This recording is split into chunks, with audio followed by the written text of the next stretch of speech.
அஸ்ஸலாமு அலைக்கும் வரஹ்மத்துல்லாஹி தஆலா பரகாத்துஹு. நபீனா ஸல்லல்லாஹு சொல்றாங்க, சிறந்த வீரன் யார்? அதாவது 1000 பேர்களை நேருக்கு நேர் வீழ்த்துபவன். குதிரை வாளின் மூலமாக தன்னிடத்தில் ஆயுதம் இருக்குது. தான் தனியாக ஒருவன் நிற்கின்றான். தன்னைச் சுற்றி 1000த்துக்கும் மேற்பட்டவர்கள் நிற்கின்றார்கள்.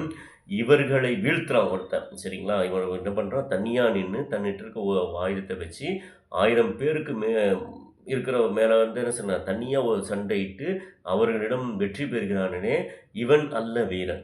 இவன் வீரன் கிடையாதாம். ஆனால் ஒருவனுக்கு கோபம் ஏற்படுகிறது. அந்த ஒருத்தன் மீது அவனுக்கு கோபம் ஏற்படுகிறது. அவனை தண்டிக்கக்கூடிய எல்லா சூழ்நிலையும் எனக்கு இருக்குது. இப்ப எனக்கு கோவம் வருது. ஆனா, என்னால நான் ஏதாச்சும் சொன்னேன்னா, அவன் என்ன என்ன பண்ணிருவான், திட்டுவான், அடிப்பான். அவன் என்ன அடிச்சிருவான். இல்ல அவனால எனக்கு ஆபத்து வரும்ன்னு சொல்லி, என்னுடைய கோபத்த நான் என்ன செய்றேன்னா, இவன் கிட்ட காட்டுனா நமக்கு என்ன ஆயிடும்? பாதிப்பாகும்னு நெனச்சு ஒதுங்குறேன்ல, இது இல்லங்க.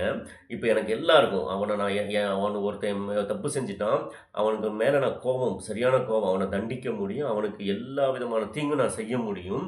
அப்படிப்பட்ட சூழ்நிலை இருந்தும் கூட, அந்த கோபத்தை அடக்கிக் கொள்கின்றான் அல்லவா? அவன மன்னிச்சு விடுகின்றான்ல, இவன் தான் சிறந்த வீரன் என்பதாக நபிகள் நாயகம் ஸல்லல்லாஹு அலைஹி வஸல்லம் சொல்கின்றார்கள். அதாவது இப்போ பல பேர தனியா நின்று வெற்றி கொள்பவனும் சிறந்த வீரன் அல்ல.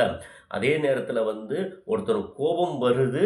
ஆனா, அவன் என்ன செய்வான்? இவன தண்டிச்சான்னா, இவன் அடக்கிக்கிறான். கோபத்த அடக்கிக்கிறான். ஏன் அடக்கிக்கிறான்னு சொன்னா, இவன் மேல கோவப்பட்டா நமக்கு பாதிப்பு ஏற்படும் என்பதால அடக்கிக்கிறானே.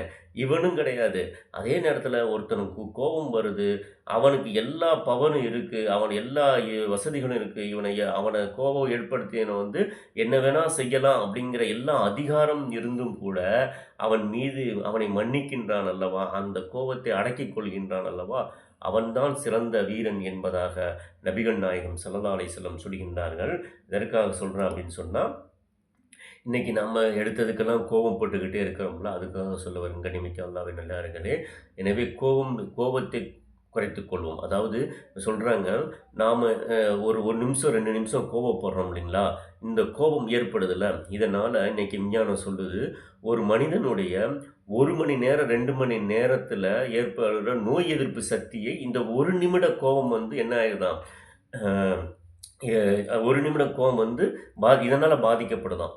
ஒரு 1 மணி நேரம், 2 மணி நேரம் நம்முடைய ஆரோக்கியமா இருக்கக்கூடியத, இந்த ஒரு நிமிடம் கோவம் என்ன செஞ்சிருதுங்க, பாதிப்பு ஏற்படுத்து என்பதால் சொல்கின்றார்கள். எனவே அப்படிப்பட்ட கோபத்தை அடக்கி கொண்டு வாழக்கூடிய தௌஃபீக்கை எல்லாம் வல்ல அல்லாஹ் தஆலா நம் அனைவருக்கும் தருவானாக. அஸ்ஸலாமு அலைக்கும் வரஹ்மத்துல்லாஹி தஆலா வபரகாத்துஹு.